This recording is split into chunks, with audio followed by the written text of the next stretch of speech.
Welcome, listeners, to another episode of Listen, Learn, and Love, hosted by Richard Ostler. Grateful for all of you listeners. As I've mentioned before, the best things you can do to support this podcast, you can't donate it, but you can rate it. And you can check out my book, Listen, Learn, and Love, Embracing LGBTQ Latter-day Saints. And it helps me and it helps more people connect with the book when you leave a review at Amazon and Desert Book. My guest on today, who's in my home on a Sunday afternoon, we're both sitting here just coming out of church in ties. I wish you could see us. We both have shirts and ties on. We look very official. Is my friend Calvin Smith. Welcome to the podcast, Calvin. Thank you for having me.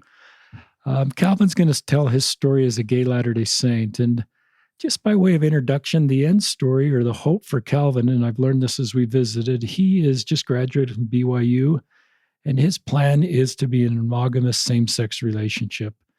And so both Calvin and I realize that path is outside the doctrine of our church, but it's the reality that some LGBTQ Latter-day Saints feel is their path. And I've learned to just honor that and let people self-determine their path and keep them in my love and support and prayers and leave any judging to our Savior. So this is a little bit about Elder Cook's talk as unity and diversity. But my hope in having Calvin share his story is it'll be helpful for all of us to help us come together as the same human family and better support people like Calvin that both want to spend his life with someone in a same-sex marriage and participate in the church as best he can. He knows that he may lose his church membership over this decision, but he would still like to attend our church. And I hope that at the local level that we create a feeling like Christ modeled, that everybody's welcome, needed, and a feeling of belonging.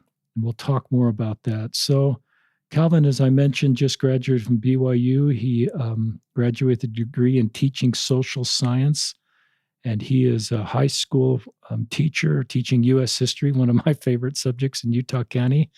He served a mission in some place that I think is pretty cool. Tell our listeners where you served, Calvin. I served in Mozambique and Swaziland. And did you serve in the day when the call came in the mail? Yes, I did. And did you do the big, like everybody guess your place? Yes. Someone guessed Africa, but I don't think they guessed actually Mozambique. And just geographically, because I like to think of Africa, just take us geographically where that is. So it's in the southeastern part of Africa. So where Madagascar is, it's right across from Madagascar on that continent. That's great. And tell us your age and how long if you tell us how long you've been home your mission, it will infer your age to some extent. Yeah. So I got home in 2017. I'm 24. 24. So I'll just kind of, listeners, we said a prayer, and our hope is that just this podcast and the things that Calvin has learned, the principles that he shares, will just be helpful for you as we're just learning about this space and better support people. So I'll just kind of turn over to you, Calvin, to start sharing your story. Yeah. So I was born in West Jordan, and then when I was 3, our family moved to South Jordan, and that's where my parents are still there. I grew up in South Jordan. I went to Bingham High School. I've got 2 older brothers and a younger sister. We've always been active in the church. Our family always attended church. Just growing up to serve a mission was kind of the goal. Our parents made me and all of my siblings take piano lessons so that we could play the piano on our missions. One of my earliest memories is we would always, when we were younger, we would eat breakfast together, and my mom would read the Book of Mormon with us, and we'd have that, huge family-sized Book of Mormon with all the pictures in it and everything, and we'd pass it around, and we each take turns reading a verse. And my mom's testimony of the Book of Mormon is it's insane. She still texts our family every morning with a Book of Mormon verse. Just because, she reads through it very quickly, and, she just, is constantly, when she finishes, she'll go on and start back up in First Nephi and then just keep going. I think she's read it, hundreds of times by now. But, so the gospel was always something that was very prevalent in our family. Growing up, I was a very sensitive child, very sensitive and to the feelings of others. And I, I don't think I ever really considered myself being gay up until I was, about a teenager. But, I definitely had a special connection with my mom. We definitely uh, can pick up on each other's feelings. And yeah, when I was younger, I started to show like signs of depression. And it was around age 9. I remember I made a comment that really kind of freaked out my mom, and I started seeing counselors, and I've been in and out of counseling and therapists and on and off medication ever since. And it's something that runs in my family, something that my mom has struggled with, and maybe that's why we have such a good connection, as she can really relate to that. But yeah, that's something that I have. That I've been living with. But I'm definitely I don't I definitely don't let depression define who I am. It's just something that I live with, and from time to time uh, it just makes things a little bit more difficult. But honestly, it just makes me a bit more empathetic of a person, just to understand what people go through sometimes. So I never really came out to my parents. I never had that luxury. So when I was 13, I remember this day very vividly. But leading up to this, no one ever really explained to me what gay meant. The only times that I was ever exposed to it was like in movies and TV shows and everything. And being gay was always like the butt of the joke. And so I never really understood what it meant. No one ever really explained that to me. But I remember one night we were watching TV as a family, and some they made a reference to being gay or whatever, and I was just curious about it. Um, and so the next day I decided to go and, try and find that same clip to see if I could, just to kind of process it a little bit better. And so, of course, that leads me down to some suggestive material. I remember looking it up on YouTube. And so this kind of started into my first, exposures to pornography and everything. And um, so I was looking at it, I think, every day for like 2 weeks, just trying to absorb what this was. And obviously, like, I I was attracted to it, and it fascinated me. But I knew deep down that it wasn't something that I was supposed to be looking at. Like, I wasn't watching it, on the couch in the family room, when other people were around. Um, so I remember one day walking home from school, and then I was like, okay, yeah, I'm gonna, look at this again when I get home from school. And I was in my room in the basement.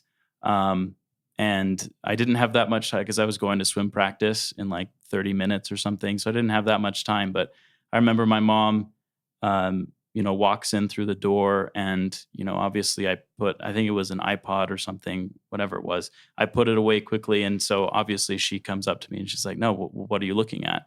Um, and I, so she takes it and looks at it. And, you know, my poor mother, she honestly kind of freaked out. And, which I'm sure she was, I don't even know what was going through her head, but I'm sure she was very shocked and confused. And I remember the first thing I told her was, don't tell dad, was the first thing I said. Because growing up and still to this day, I just, I live to make my dad proud of me, and something like that was definitely not what I wanted him to know about me. And so we went up to her room, and I'm distraught and I'm sobbing, and I'm like, "Don't tell dad." And she's like, "Well, of course I have to tell dad," And I remember I was like, my carpool was coming, while this is all happening, my carpool was coming to pick me up for swim practice. And I'm like, no, mom, I can't go. Like, and she's like, nope, you're going to have to go to swim practice, and we'll talk about this later. So I go to practice, and then my dad picks me up, and we drop off the carpool. And then it's the most awkward car ride of my life, just sitting there with my dad. Cause I'm like, well, obviously he knows, but we're not talking about it yet. So we get home, and then we start our first of many conversations of me in my parents' bedroom with the door closed, and we're talking about, this situation. And um, it uh, my parents definitely wanted to help, and I think they were trying their best at the time to do what they felt was best for me. And obviously, they were like, "Well, pornography is such a bad thing," and I'm like, "Well, I didn't even know this was pornography." Um, and so for from 13 on through the rest of middle school and high school, um, it was uh, something that I really struggled with. And eventually I did get into like actual explicit material and everything. And, um, I would always feel super guilty and I would go talk to my parents about it. And then, it just felt like something that I was burdening them with, of like, okay, well, now I have to tell them again. And um, me being gay was never really something that was ever spoken of. It was always, well, this is a pornography issue, and we need to resolve the pornography issue. And um, I never really separated the two. It was always pornography is a cause of me being gay, and being gay is a cause of me looking at pornography. And, those two were always intertwined. And so I always saw being gay as a problem, because pornography is a problem, being gay, therefore, is a problem. And so I felt super guilty about these feelings that I was having. And I would go talk to a bishop about it. And, they'd try and help. I think one time for a few months, I saw a counselor of like how to get me over this addiction that I was having. And um, yeah, it never really occurred to me that these two things were separated. So I struggled with this during middle school and high school. Middle school was a rough time, as it is for most LGBTQ adolescents. I struggled with bullying, struggled with self-esteem issues, and with depression. I think I was on medication consistently at the time. Um, I remember growing up, all of my friends were girls. That was just who I connected with. And I think in elementary school, people definitely noticed, but then in middle school, people started to talk about it and realize all of Calvin's friends are girls. And I remember one day during lunch, this was in eighth grade, I think, and I'm sitting with all of my friends who were all girls at lunch at the lunch table. And then um, one of them just out of the blue just says, "Who thinks Calvin's gay?" And they all raised their hands. And I was like, "No, like, what are you talking about?" But that was a very jarring experience because it made me really consider, what if I am? And what does that even look like? And well, I can tell them that no, that I'm not gay, but then I go and I look at gay porn, and how do I reconcile those two things? I definitely don't want to be gay because being gay is a problem. Being gay is something that I have to go talk to my bishop about. When in reality, I was talking to my bishop about the pornography, not about being gay. Um, so uh, high school was a lot better. Swimming definitely helped me to gain some self esteem and to put a lot of more energy into something that was positive. Yeah, I had high school was the first time that I really developed friends that were guys and that I had like healthy friendships with. Um, and I was going on dates with girls. I was going to dances. I was doing everything that I felt like I should do. Um, and it was fun. And before my mission, I was able to, you know, quote unquote solve the pornography issue. But then that also left, the gay part. And that was the first time that I really was able to separate the two and say, well, yeah, I can overcome pornography, but me being gay and having these attractions is still there. And solving the pornography issue doesn't solve the gay problem. I remember it was like a week before I left on my mission.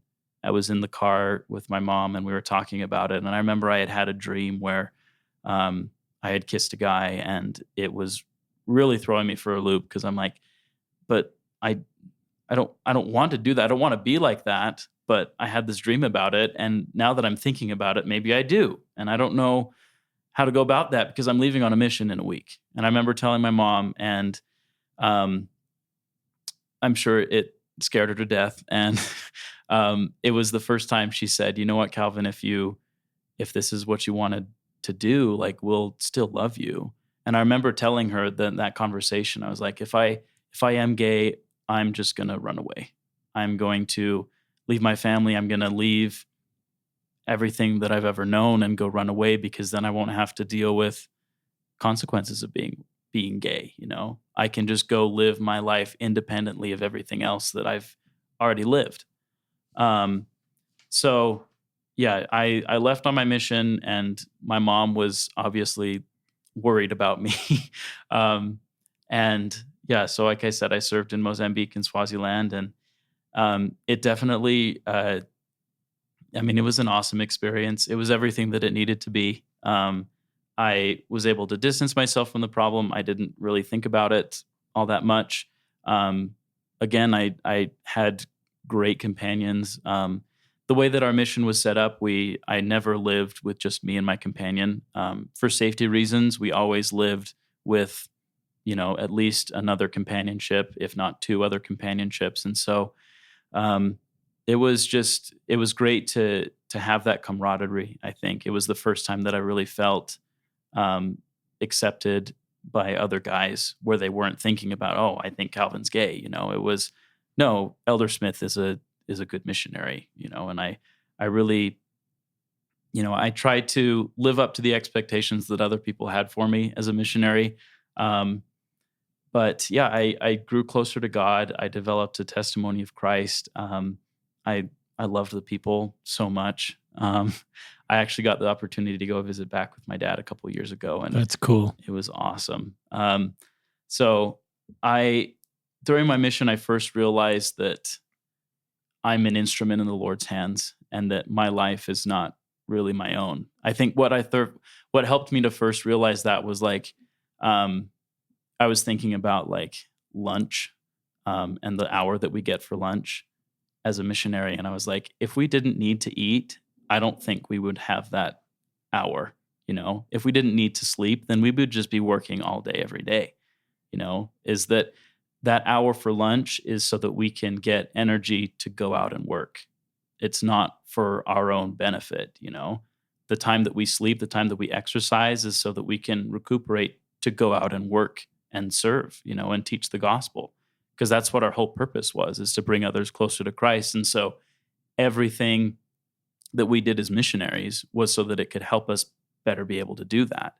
And I really was able to expand that to my own life and see, you know, I am just an instrument in the Lord's hands. My life is not my own. My life exists to help other people, and to, every talent, every gift that I've been given has been so that I can go and serve others. Like, for example, on my mission, in Mozambique, they speak Portuguese, and Portuguese really came easily to me. And it was something that was one of my biggest strengths as a missionary. And I realized that's a gift from God. It's not for my own personal gain so that I can go and speak Portuguese and get fame or notoriety or anything. It's so that I can better communicate with people. Um, Same thing with the piano. The reason that I loved the piano so much, the reason that I developed that talent, was so that I could go and play the piano in sacrament meeting. Since I mean, piano is not an instrument that most Mozambicans are familiar with. And so there was hardly anyone that knew how to play the piano. So that was something that I did every Sunday. And people loved it. And I was like, yeah, the gift of me being able to play the piano is not for me. It's for other people. And same thing with teaching. Everything that's been given in my life, like my family and the gospel and BYU and, my friends, and everything that I have in my life is not for me. It's just for the fact that I can go and serve other people, as I've seen my life I've been trained to go, and right now my calling is to be a teacher. And every experience that I've ever had in school is so that I can now go and help other students, help my students, and help them to learn and grow as individuals. So, yeah, my mission was a special time where it finally clicked in my head. It's like, no, my life isn't for me. So towards the end of my mission, I really had mental health episode, I guess. I had my first panic attack towards the end of my mission, and uh, I was just feeling very inadequate, and feeling like, my the state of my mental being was prohibiting me from finishing my mission, which therefore scared me even more because it's like, well, if I can't go home early, this was like right before my last transfer, and so I was like, well, no, I have to finish. If I come home early, then what am I gonna say to my parents? What am I gonna say to the people in my ward?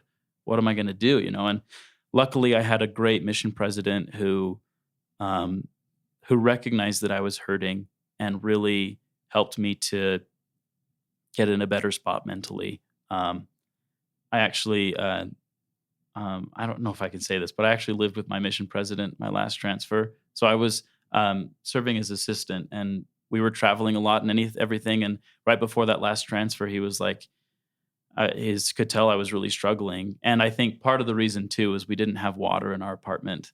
The water was shut off for some reason, and so that wasn't really helping. And so he's like, "Well, just come live with me, live with me in our house or whatever, and then you don't have to deal with it."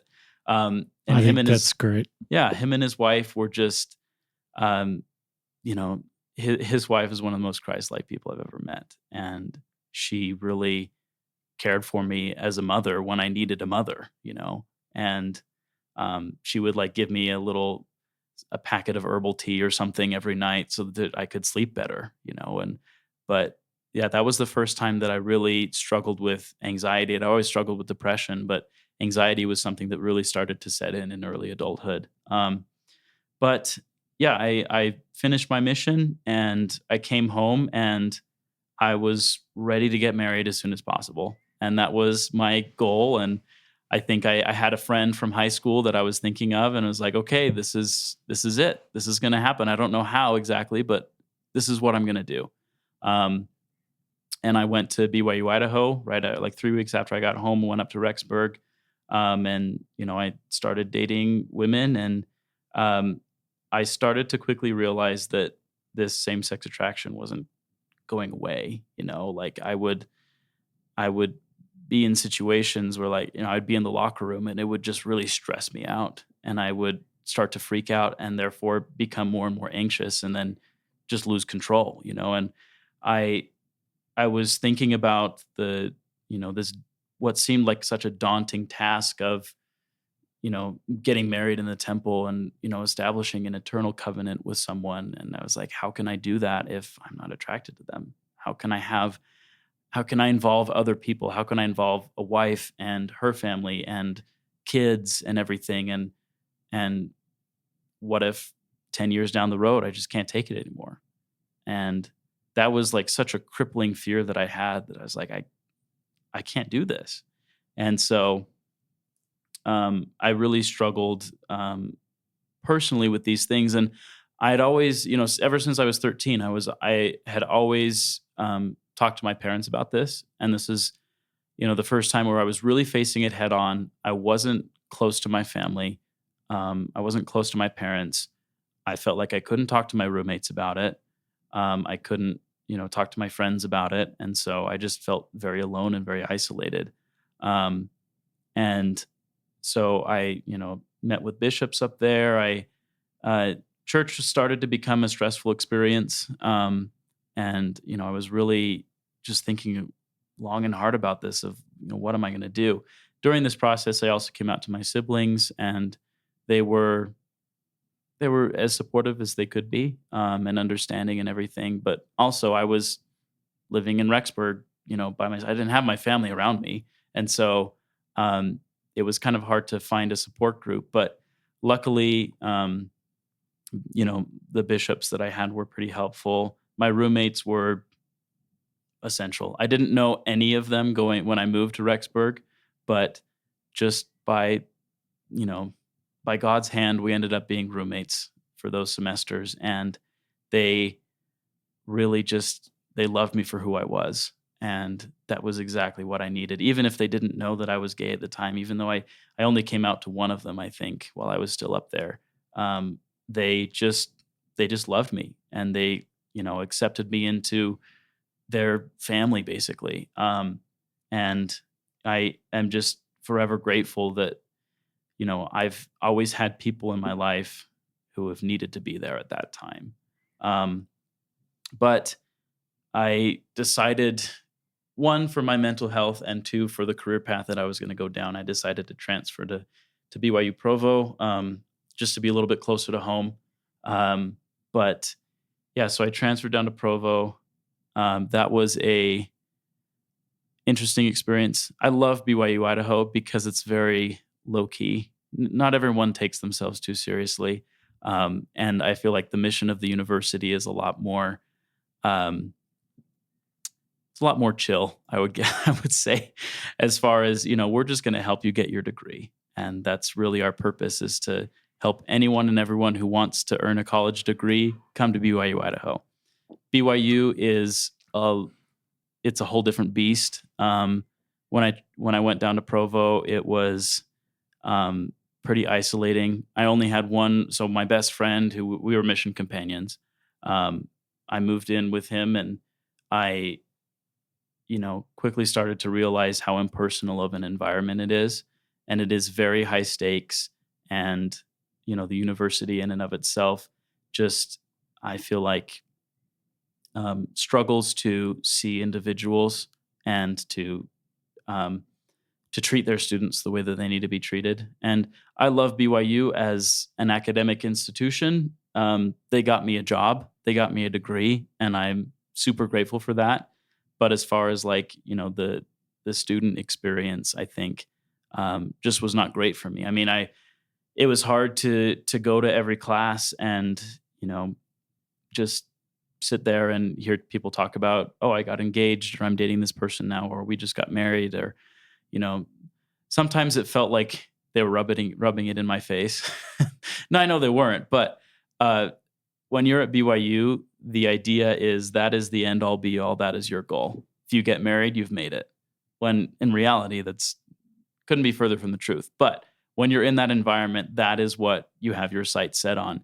And so to constantly be reminded of what I could not have, I'd walk from one building to the other. And in that 5 minutes of walking from this building to the library, I'd see 10 to 15 reminders of, oh, there's another couple in love who's going to get sealed and going to have an eternal family. And that's just something that I can't have.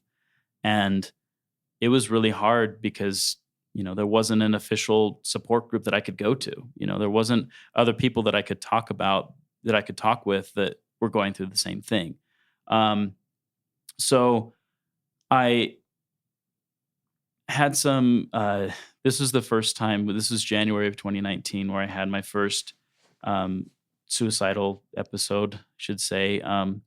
I started to realize, I think I had heard or read a quote from Jeffrey R. Holland that said, like, yeah, people who have same sex attraction, those issues will be resolved after this life. And that really led me down a pretty bad spiral, because I was thinking, well, why do I even do this? Why even bother with this life? If I am just going to be fixed in the next life, what am I doing here? And I remember I just felt like for so long I had been going between these two options. I can either leave the church and marry a man and pursue that lifestyle, or I can stay in the church and just be if I can't marry a woman, I'm just going to be celibate for the rest of my life. And um, I was wrestling between these two options, and it just felt like, why do I even have to make this decision? There's got to be another option. And suicide for me was the back door. It was, okay, well, I won't have to deal with the consequences. I won't have to make a choice. And I mean, I remember feeling, those weeks in January, I remember feeling like, best case scenario is if I just get hit by a car, and therefore I won't have to deal with the consequence of me taking my own life. That was the best case scenario. And I started to realize that, they talk about the war in heaven. They talk about premortal life and everything. And they talk about that 1/3 that, decided to go with Satan and his plan and everything. And I've really, for the first time, understood why is because in Satan's plan there's no agency. You don't have to make a decision. That agency, that burden of having to make a choice is removed, and you don't have to deal with the consequences of that. And for me, that was like, great. I understand now why they wanted to do that, why that seemed so tempting to them. Because even though you don't have ownership of your life, at least you don't have to deal with the negative consequences of a decision that you make. And I remember just laying in my bed, sobbing, pleading with God to just remove me from the situation. Take me out of the picture. Let me be I don't even want a celestial body. Just let me be an angel that helps other people so that I don't have to deal with my own mortality, that I don't have to deal with my own eternity and my own realities. And I I yeah, I got to a breaking point. And um so this is sorry, I don't want to take a lot of time on this, but I just um I remember the day very vividly. I remember I was walking to my Portuguese class, and I couldn't do it anymore. And I reached out, and I called my dad. He was in a meeting at work, and then I called my mom, and and she was at work, and then she was like, I told her what was going on, and she's like, "Okay, I'm driving down to Provo right now to come and get you. I need you to go home." And so I walked home, and I was like, I don't know if I'm going to be safe. I don't know that there's anybody that's going to be home. And um luckily my best friend, he ended up having one of his classes get canceled or something, and he, by the grace of God, was home at that time. And I walked in, and he could tell I was very upset and was not okay. Um, and this is the best friend. We were companions for 5 weeks. We say that we got transferred early for some reason or whatever. The way that Mozambique logistics works, you have to get transferred a little bit early sometimes. But um, yeah, we were companions for 5 weeks. And while we were just sitting there waiting for my mom, he went and got one of his journals um, that he wrote when we were companions, and he just read stories from. Sorry, he read stories from when we were companions, and he just it got my mind off of things. It lightened the mood a little bit, but it was one of the most tender experiences to see that he was placed in my life at that time to be there, to be the person that I needed. Um, and I had a there were a couple other times where I was really close. There was another time in March that same year that I was in church and just despondent. And I remember, so this same friend was giving the elders quorum lesson on the law of chastity. And I remember just sitting there like, I can't take this. I can't do this. I can't sit here and listen to another elders quorum lesson on eternal marriage when that's something that I can't have. And so I walked home from campus, and there was um, I had a bunch of anxiety medication that had left over from a prescription, and that was the way that I was going to do it. And I don't think that you know I didn't even do my research. I don't think that those taking all those pills at once would have actually done anything, but I had them in my hand, and I was just sitting in the bathroom being like, I can't do this. And my friend, he like he could tell I was upset and left, and he um, ended the lesson early and sprinted home from campus and came and found me. And I, again, I'm so grateful that he was there. Um, and I, I owe my life to him. And just to have someone who understood, and who could just sit there and to someone to talk to, you know? I always say, you know, whenever I've been through a breakup or whatever, whenever I've had a hard time, he's always there miraculously. Um, and I'm just, I'm so glad that, you know, that he was there. But so I was able to get the help that I needed. You know, going through a suicidal episode, I remember I, you know, went to my therapist, you know, as an emergency session basically, and she was like, "Okay, you have two options. You can go home with your parents and like be on house arrest basically where you're not alone. You know, you have to be with someone 24/7. Like you have to keep the bathroom door open basically, or you can be, you know, admitted to a hospital." And I decided to go, and, you know, I stayed with my parents for a week, and just it was hard. It felt like that feeling when you're sick and, you know, you wanna you have to stay home from school. That was kind of the feeling, but instead of being 13 and celebrating, you're like, "Oh, yeah, I get to watch movies all day." It's like, "No, I'm an adult now, and I have a job, and I have classes that I have to be at, but I can't because I am not in a good state of mind." And so I really had to take a step back. I really had to figure out what my life was going to look like.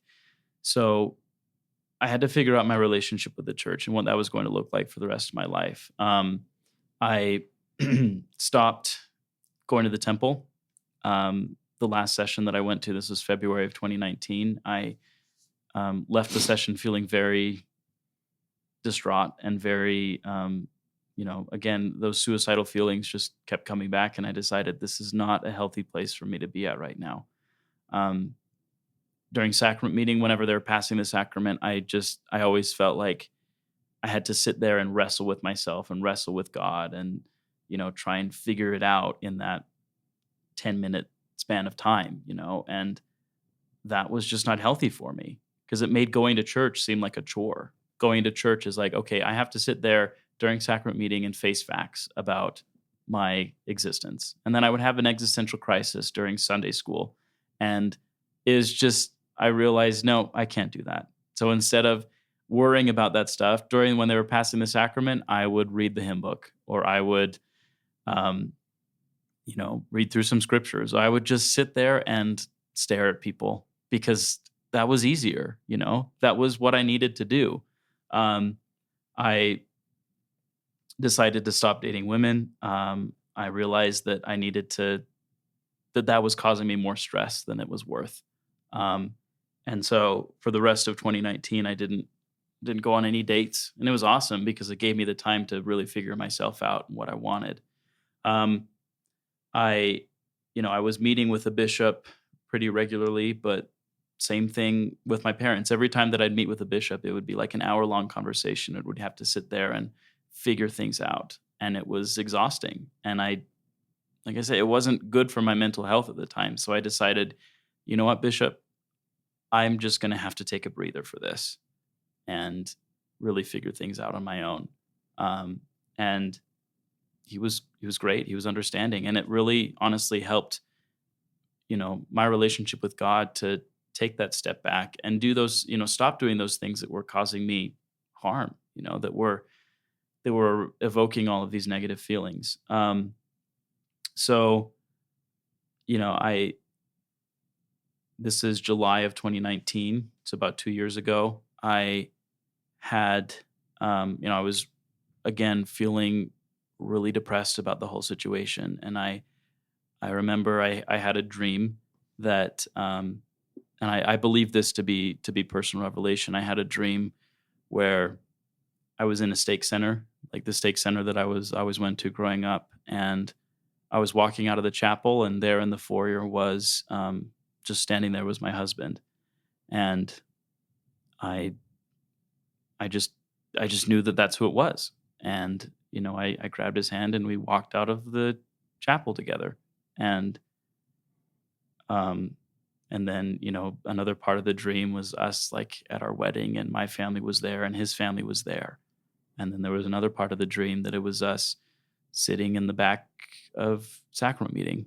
holding hands, and I felt like I had always been trying to I was waiting so long for God to give me an answer and to tell me what to do. But with that dream, I kind of saw it as him telling me, you know what, Calvin, whatever you want to do, you're going to be okay. It doesn't mean that you won't have to deal with consequences, but you're going to be okay. And that I woke up, and it wasn't like God had given me permission or anything. It was he let me realize that no, you have your agency and you can choose. And if this is what you choose to do, you're going to be okay. And that it was like the sun rose finally on my life after, 9 or 10 years of dealing with this. And I was able to finally be okay with me being gay. I was able um, to come out to a lot more people. I actually came out in several of my classes at BYU. I came out. One the first time was in my eternal families class, and we were talking about same-sex attraction, and I was sitting in the very back, and I just raised my hand and I said, "Yeah, this is something that I experience." And sitting in the back, it was scary because one by one, everyone starts to turn their head to look at you, and you very put on the spot. But yeah, I didn't come out. I didn't come out in classes for like attention or anything. It was just if it was pertinent to the conversation, then I would share my experience. And I never had a I never had anyone say anything negative about it. Every time my professors thanked me, like came up to me afterwards and thanked me. A lot of people thanked me for just sharing. And I understand that for me to do that at BYU is something that is a luxury that's new. It's something that is very new, um, that people can experience. 5 or 6 years ago, even it was something that people probably didn't feel comfortable enough to do. But I just felt like, no, this is me and this is my experience, and why would I hide that? So, um, in 2020, I remember January of 2020 is when I first decided um, I'm gonna I'm gonna start dating again, and this time I'm gonna start dating guys, and we'll see how it goes. And the the realities of dating in Utah, same sex dating in Utah is it's difficult. Um, it's I've only ever met people online through like dating apps and everything, and um, it's an interesting experience, one that my friends and my family they can't really relate to a whole lot, just because it's just a different reality for them. I would love if I could meet someone organically, um, but it's just I can't go to my singles ward and hope that I'll find my future companion there. It's just something that I don't get to do, and it frustrates me sometimes, but it's just the reality of the situation. But yeah, I started dating my first boyfriend. This was um, February, March of 2020, and funnily enough, that was we started dating during the 2-week period at BYU when it was okay to date, for same sex individuals to date each other.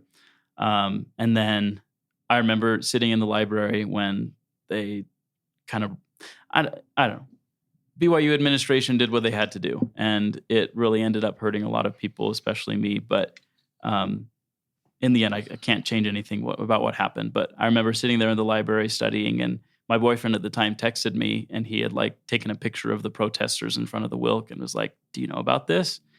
And at first, I thought that there were people protesting the fact that same-sex attracted people could date.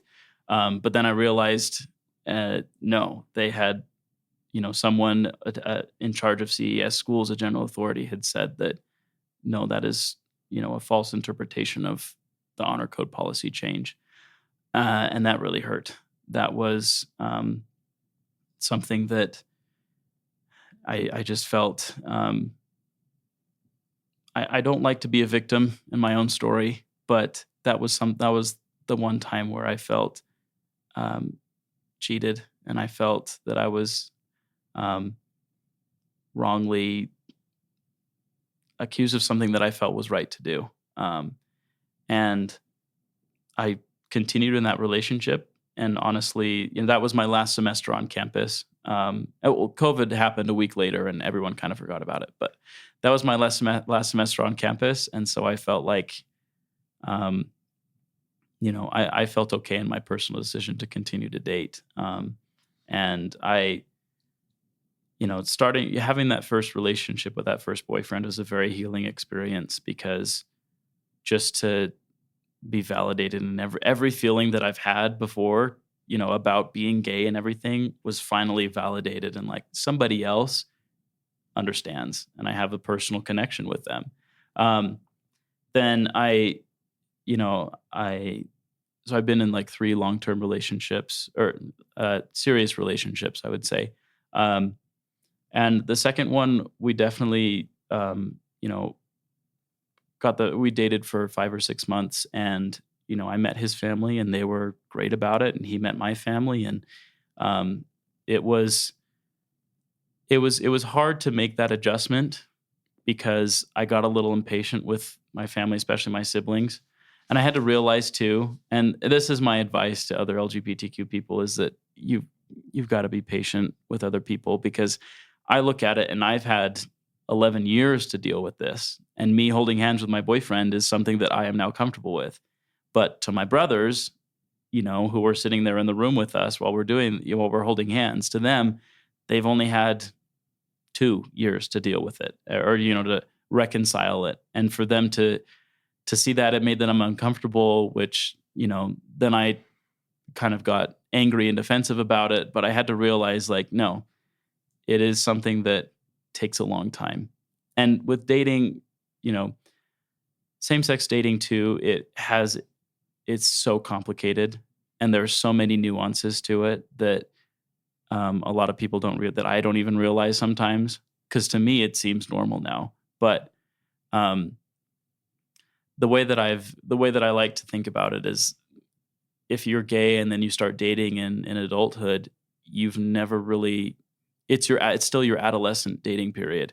You have never really had this is the first time where you're feeling actual like physical attraction to other people that you're dating, and it uh, the tendency is to go very quickly into relationships because you get caught up in all of that. And I've had to learn to be patient with myself, to be patient with others, and just to realize this is a lot longer of a process than most other heterosexual relationship heterosexual relationships get to go through.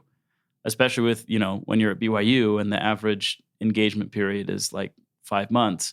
Um, I've had to really change my viewpoints about dating and realize this is a years long process that I cannot rush through because I mean, the luxury that heterosexual couples have in the church is when you meet someone, you know exactly where the relationship is going. You know what their standards are, and we're either going to break up or we're going to get sealed in the temple. And this is just what it's going to look like. And you already have all of your standards set up for you with the commandments. And if you hold a temple recommend, you can assume a lot about that person. But with gay dating, especially trying to find people who um, aren't antagonistic towards the church, there's a lot more conversations that you have to have about what is your relationship with the church? How do you feel about this? How do you feel about certain commandments? How do you feel about sex before marriage? How do you feel about moving in together before marriage? How do you feel about word of wisdom topics? How does your family see you dating?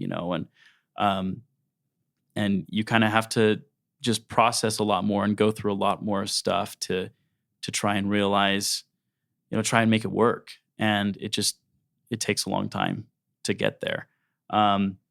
But yeah, so I over the past year I've been teaching at this high school, and again I um you know I my students don't know that I'm gay. The students that I've had for the past year, and they might have assumed. Students, they like to sidetrack you a lot and ask you about your personal life because they think it can distract you from the lecture.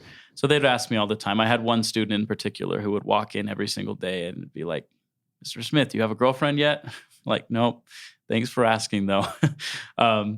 But yeah, in the future, for my first year, I decided not to disclose that information to my students, just you know, for lots of reasons. But um, going forward, I don't.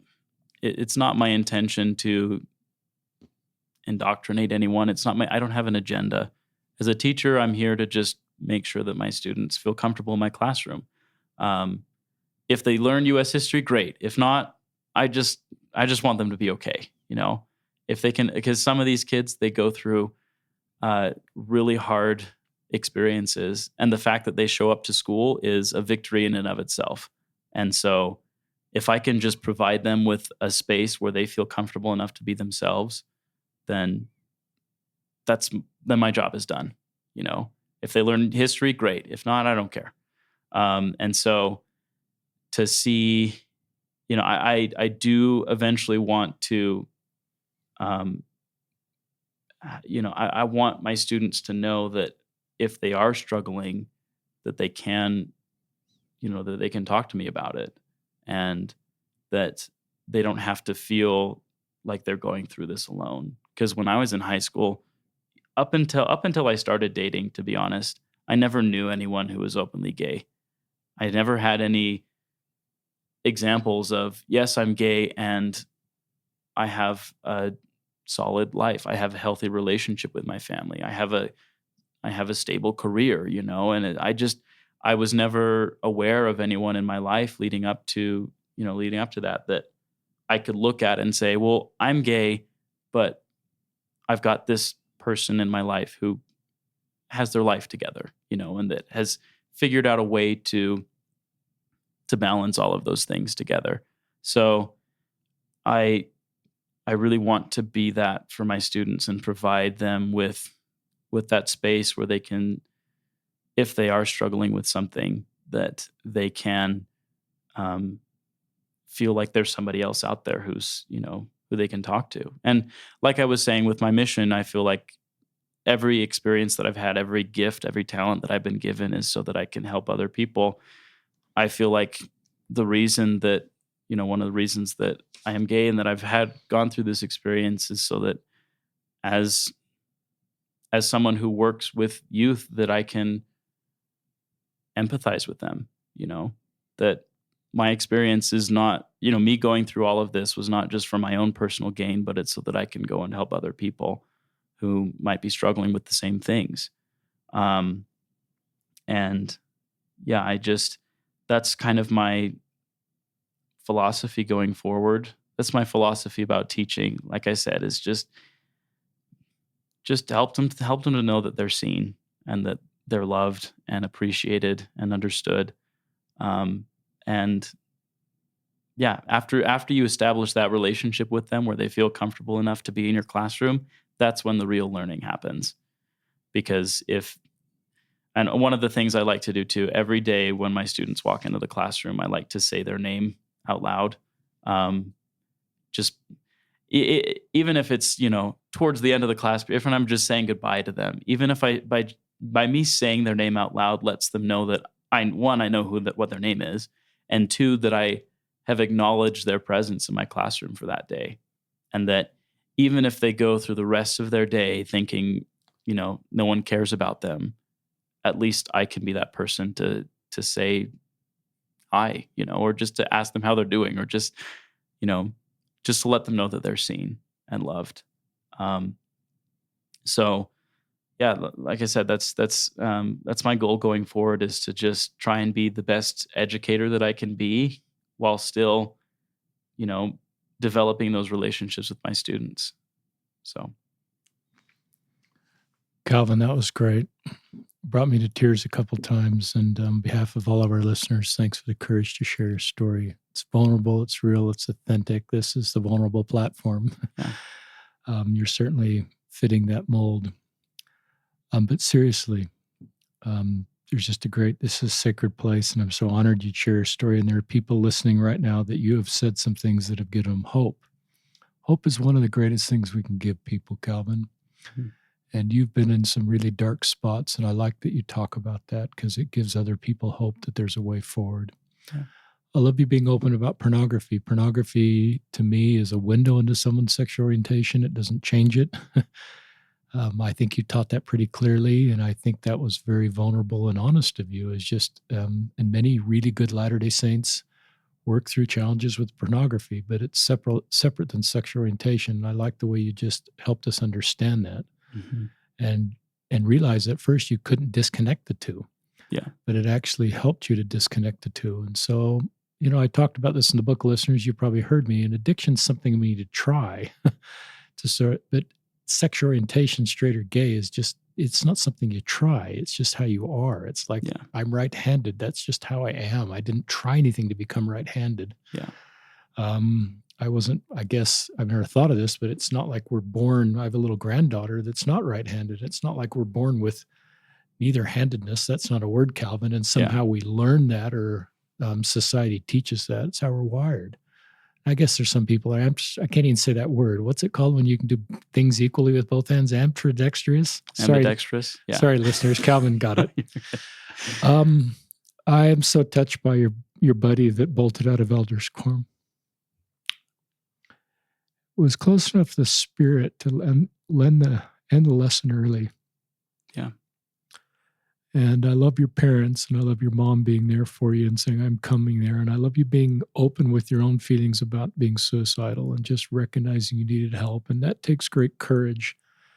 And if there's listeners listening that are suicidal, I encourage you to act on your impressions that Calvin acted on. Really good people, through no fault of their own, get where you got. And that's where we need help. And I love your role of so many people in your life. And tell all our listeners where you are emotionally right now.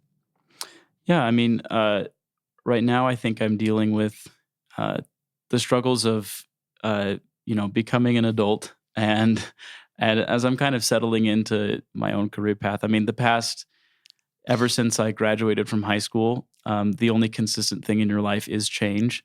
And so now that I'm settling into things that, okay, I'm in the job that I'm going to be in for the foreseeable future. I'm living in the place that I'm at for the foreseeable future. It's that takes its own adjustments. And right now, as with every other point in my life, I'm just trying to be patient. As far as the church goes, too, I would just wanted to say, like, my plan is to be as active and participate as much as I can in the church. And I know why would you do that? Just because, why would you do that? So I've always felt like if I were to, and a lot of people do this, and I think their experiences are valid, but for me to leave the church, I mean, I have every reason to leave the church in angst, to leave the church because someone said something. And with the bishops that I've worked with, some of them have said things that have been more helpful than others, and some of them have said things that have been, pretty negative. And, but so for those reasons, I could have left so many different times because it's easier to do that. It's easier to say, no, I can't do this because they said this to me. And the way that I see that, if I were to take that path, I would never truly be happy in my life because I would always feel like there's an organization that is against me, that I'm always going to be bitter towards the church for something that they did or something that somebody said. And I like to separate the church from the gospel. And I like to understand that the church is something that it ultimately, in an eternal perspective, the church is something that's temporary. And something that we've definitely seen over this past year and a half is that our main priority is worshiping in the home and teaching the gospel and living the gospel in our families. And it really has helped me to not associate my relationship with God with my relationship with the church. They are not codependent on each other. And um, I know that going to church helps my relationship with God. Going to church helps me to maintain and strengthen my testimony in Christ. And that's why I go. That's why I continue to go. Right now um, I go to a family ward, and it's awesome. I think a family ward for me, where I'm at right now, a family ward is much better than a singles ward for me to be in right now. But I am the primary pianist, and for me to go and play the piano in primary is just what I need right now. I and honestly, like, it really helped with COVID to take a step back where I wasn't sitting in elders quorum learning about the law of chastity, and it has really helped me to prioritize the the facets of my faith that I have needed to work on. And right now, like, I'm relearning the articles of faith with all the primary kids in my ward right now, and going back to those simple and uh, pure truths of the gospel that I learned when I was younger. And that's exactly what I need right now. And if someone who is struggling with, continuing to go to church, my main suggestion would be just find what works for you. And if something is causing you pain, if something is causing you stress, or if it's making you depressed to be there, then find something to change it. Like I said about sacrament meeting, instead of sitting there wrestling with God and wrestling with myself, I just find something else. Find something else that I could occupy my mind with. And you know, like you mentioned at the beginning, I definitely believe that, being disfellowshipped or excommunicated, if I were to pursue, since I'm pursuing a monogamous same-sex marriage, it's definitely a possibility. And I have understood, and I feel like I've accepted that possibility. But regardless, I still want to go. I still want to keep the gospel close to my life, and I know that the best way for me personally to do that is by continuing to attend church, because honestly, um, 98% of the good things in my life have come about because of my membership in the church.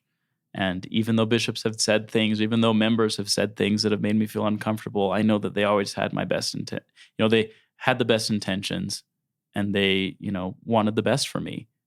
And so, the good has outweighed the bad in every single circumstance, in every single instance. And so why would I throw away the 99% good because of the 1% bad? So yeah, going forward, I just want to participate as much as I can, like we were talking before, even if it's just me passing out hymn books, even if I'm, since I won't be able to have an actual calling, even if it's just me passing out hymn books or greeting people as they walk in, or let me set up the chairs before, sacrament meeting or whatever, just um, to be in that ward setting, to participate and, still find my own place in the kingdom of God during this mortal life, because, I just don't think that I think me being gay is not a mistake. It's one of the being gay is not my personality, is what I like to say, but it's definitely it influences almost every part of my personality, and it's one of the things that makes me who I am today. And if me being gay gives me certain gifts and talents and abilities that help me to help others, then why would God try and take those away? Why in the next life would those things magically disappear? If, and I truly believe 100% that, you know, the reason for me being gay is so that I can help other people, so why would something like that go away? Because there are still plenty of people who need help, after this life, and after the second coming. So why would my place in the kingdom of God be diminished if there's still work to be done? So And, I just feel like I am so grateful for agency, and I'm so grateful for the plan of salvation to see that I can choose. And, I've made choices in my life that I stand by. And yes, I deal with the consequences of those every day, but um, I'm just still so grateful for, that revelation that I received, that despite the choices that I will make and have made or whatever, I'm going to be okay. And ultimately that's all that I'm working for right now. I'm going to be okay. And that's what I am content with right now. We're kind of coming to the end, listeners, of our recording window. And my first reaction is just on behalf of all of us. Thank you, Calvin. You're 25. I hope one of the patterns I've recognized is a lot of our LGBTQ Latter-day Saints are really spiritually mature, emotionally mature, because they've had to wrestle so much on their own with the complexities of their life, and they've developed a really good relationship with Heavenly Father and the Savior. Because in some ways, we don't have answers, and we don't quite know what to say or not to say. Yeah. And you've done a really good job, I think, of just figuring out your very best path. And I think you're doing a good job of developing boundaries. I don't know if you learned that through therapy or if that just came naturally to you, but I love the way you're saying, well, this is how I'm approaching the church. This is what I'm doing during the sacrament. This is how I'm approaching this. I think that's part of you just defining your relationship going forward through the personal agency you have. And I think you feel empowered from Heavenly Father. I just recognize, the complexities of your situation. So self-determination, listeners, is the best principle, which I think is a sister principle to agencies, particularly for LGBTQ Latter-day Saints, is help them get in the very best spot they can, emotionally, spiritually, mentally, whatever the right words are, and to go slow so they can make their very best decisions going forward.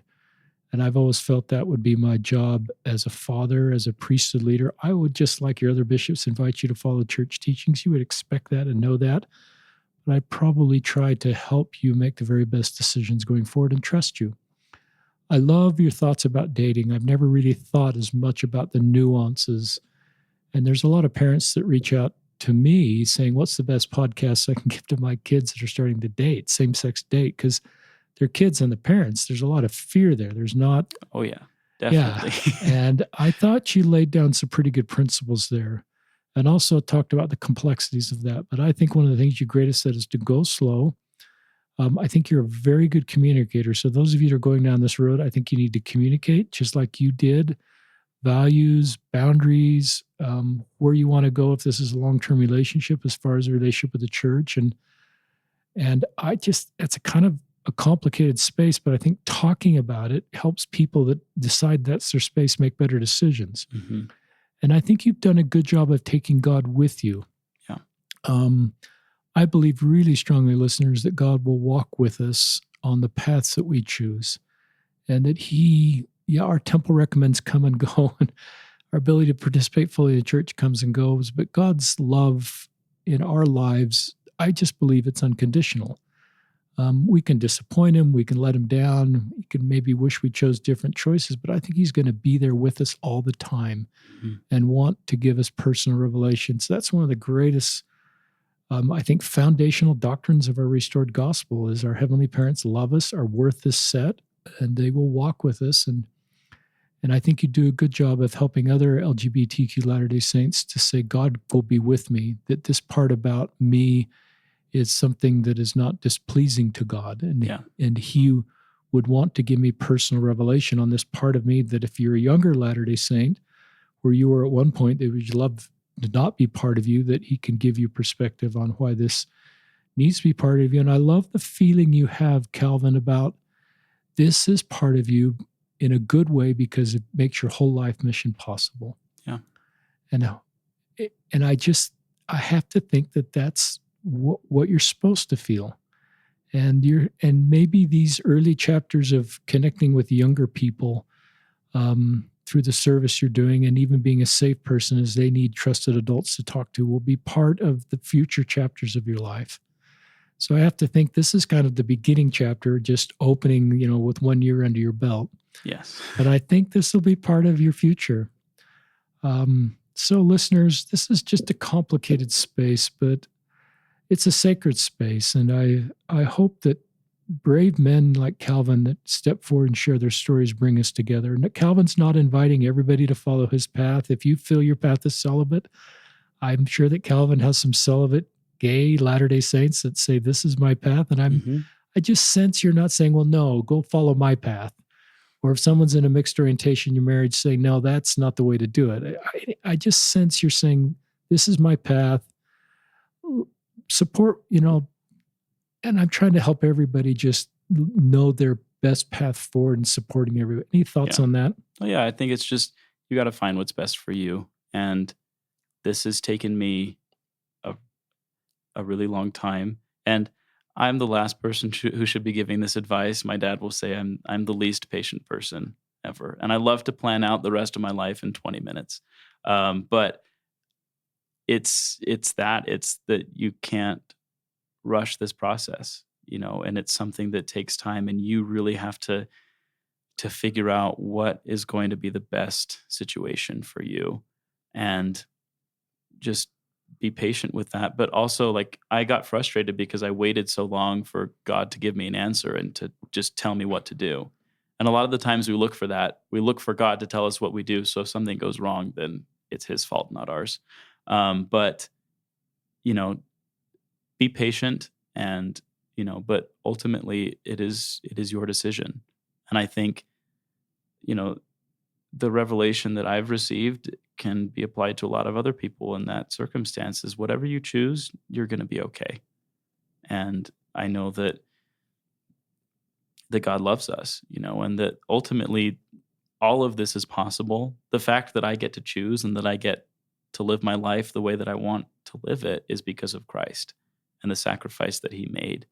And, being gay has really strengthened my testimony in that. And to see that, no, there's a reason for this. There's a reason that he gave his life, is so that, I can make mistakes, and that I can make choices that have positive and negative consequences, and that, I get to live my life the way that I want to. So yeah, ultimately it's just be patient, and I'm still being patient. I still get frustrated sometimes because I'm like, well, no, like, this is the way I want my life to go. And so it should happen immediately, like, it's going to take some time. I'm also struck by, your willingness to participate in the church and defining things you'd be willing to do, and kind of broke my heart a little bit, because I recognize, if you do lose your church membership, I think we call that membership withdrawn these days, that you can't pray and you can't do a lot of the things. And the grace you're extending back to the church is remarkable. I would just want to hand out the handbooks. I just want to participate. And I don't think that's where we need to be as a church.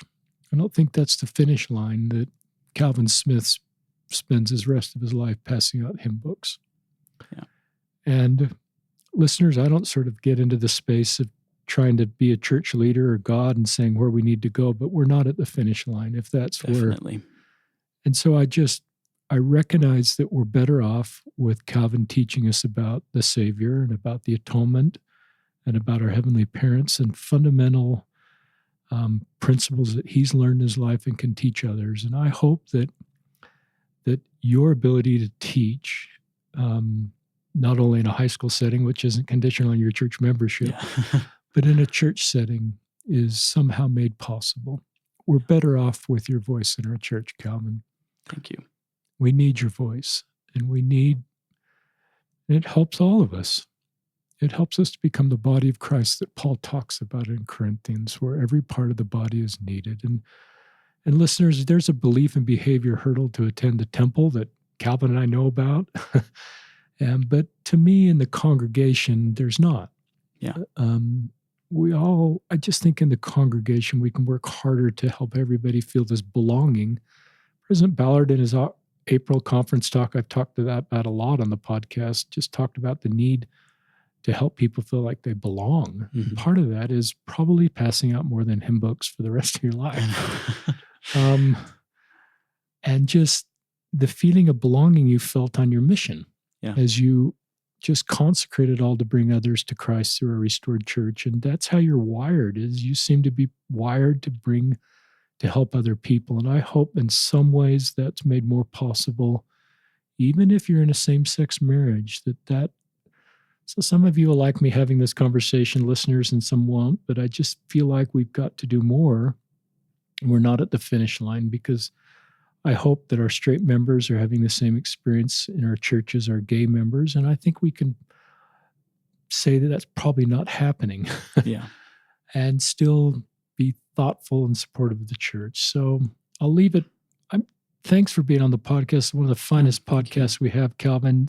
You give me hope for the future of our high schools, of our world, of our church, and recognize the great work you've done and the hard work you've done to get the spot you have. But one of the things, listeners, I'm noticing is that people are able to get where Calvin is in their 20s instead of their 30s and 40s and 50s. And to me, that is a sign of just we're doing better as a society, as a culture, as a family. You're talking to your parents about this a long time ago. You've got friends, you've got straight friends, I think, that joke with you about this. We talked about that, and just how that's really helpful for you to just have friends in your life. That it doesn't have to be always a real heavy subject, and that their role to kind of joke with you and have fun. And I think that's a good thing. So I'll just turn it back to you for any closing comments, Calvin. Oh, I think, like I said before, agency is something that I'm so grateful for. And, looking at God's plan and everything, I don't know what specifically will happen in the future, but I know that there's a place for me in the kingdom of God. I don't know where it is exactly, but I'm trying my best to to fit in, trying to take a more active approach than a passive one, and proactively trying to build my life the way that I want it to be. I think the tendency, since I've struggled with depression my whole life, but the tendency with depression is to just fall into really self-destructive behaviors. But I think that I'm trying my hardest to break that habit and to say, no, this is what I want my life to look like. Instead of having to choose between option A or option B, I'm going to make option C, and I'm going to make it the way that I want to, so that I can be the best person that I need to be to help other people. So I'm just so grateful for this life. I'm grateful that I'm here. I'm grateful that I can, help other people with the gifts that God has given me. So, and I think ultimately that's, when we pass on to the next life, I think the questions that he's going to be asking us are more, what did you do with the gifts and talents that I gave you to help other people? Rather than, did you read your scriptures every day? And while those are important things, I think, ultimately things that we do, like pray and read our scriptures and attend church and go to the temple, or so that we can help other people. Ultimately, we do get benefits from them, but I think that's our mission, is to not be here on this life alone. There were, Adam and Eve they were first two people on the world for a reason. I want to think is that they could help each other. So that's my goal in life, is just to try and help other people the best that I can. So that's great. So we'll just sign off. Thank you, listeners, for making this podcast possible by listening, but especially thank you to great people that step forward and share real vulnerable, honest stories that bring us together as the same human family. So this is Richard Osler and Calvin Smith signing off from another episode of Listen, Learn, and Love.